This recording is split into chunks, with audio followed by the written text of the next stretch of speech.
There are many people today whose opinions on these issues and more, issues that they say in one way or the other are going to define who we are and why we exist. They are important issues. But I want to say if those issues define who we are and why we exist, we will never know who we are or why we exist, because those issues change from decade to decade. My contention is, brothers and sisters, our identity as followers of Jesus Christ will be discovered and our leaders empowered not through reactions to the issues of the day or by the polarizing voices that are yelling each other from the fringe, but as we discover an identity that God has given us as children, beloved, called, and sent into the world that He loves. Articulated in a way, not through rigid boundaries of rules and regulations, stating what we're against. But what would it be like for the world's sake, God's mission, if we in the church had a reputation of being understood and recognized by what we're for rather than what we're against? A people who understood and have experienced God's grace personally before we ever opened our mouth what it meant to be in the church. What would it mean if we were people who believed that God was in the world at work, bestowing His love, and He's invited us to be a part of that? What would it mean for us to be a people who were recognized by the world as people who were promoting life in all of its richness? Infant, friend, foe, and invalid.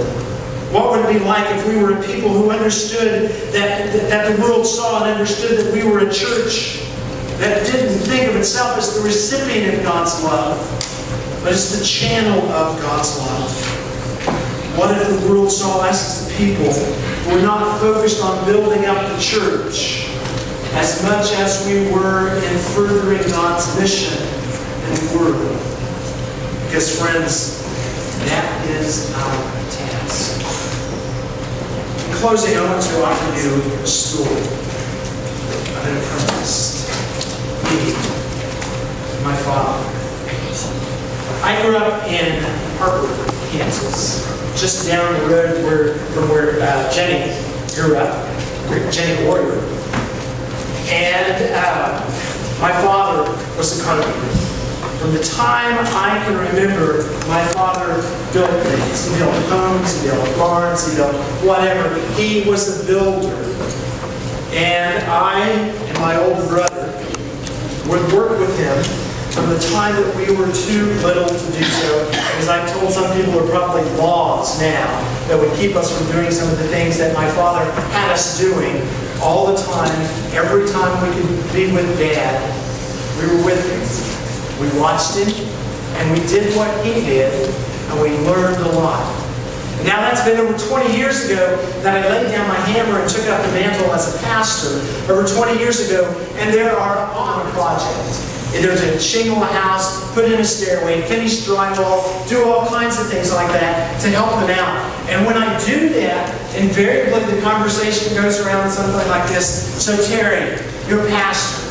Where did you learn how to do this? When did you learn how to do it? My answer is, I don't know when I learned. All I remember is watching my father. I did what he did. And I learned all those skills. I guess I was an apprentice from a very early age. The church of tomorrow will be led by pastors who lead their congregations to be apprentices and watching God afar.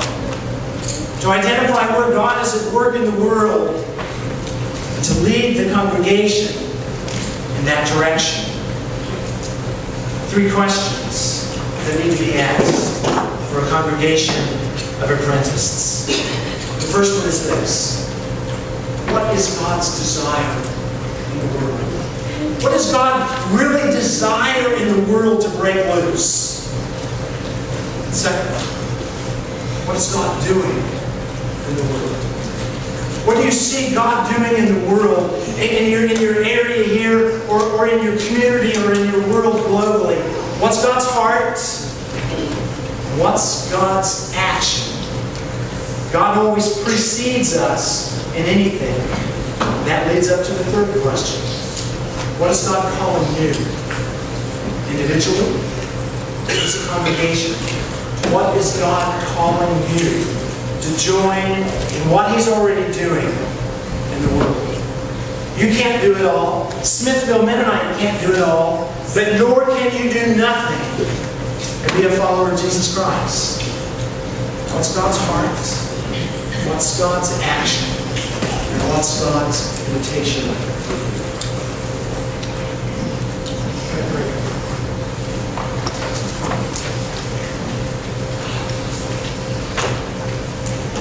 Almighty God, we realize that you are at work in the world that you love. We realize that you sent your Son Jesus not just for our benefits, but for the world that is still alienated from you. God, it is my prayer here and now that you would use this congregation who has experienced God's grace, who has experienced God's love, and rather than damming it up to hold it for themselves, God, I pray that it would flow over through them and go into the world, that it would not be contained in these walls or in these relationships. But God, as you send out this church this week into the world, the spheres of influence that they have at home and school and work, God, that you would use them, that you would bless them, that you would give them insight to understand your heart. And God, I pray that their hearts would break with the things that break your heart. And God, give them eyes to see you at work in our world and understand that you are passionately and actively engaged in redeeming the world that you love. God, I also pray that you would speak to them individually or families, Sunday school groups, or as a congregation as a whole. Even as you do the church at large, to get a vision of what it is, to be that vision of having you at the center of who we are,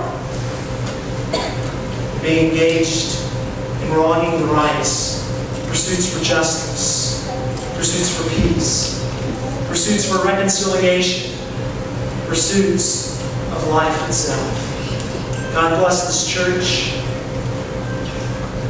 Bless Todd and Rebecca and their family. Continue to use them to be a light in this world that you love.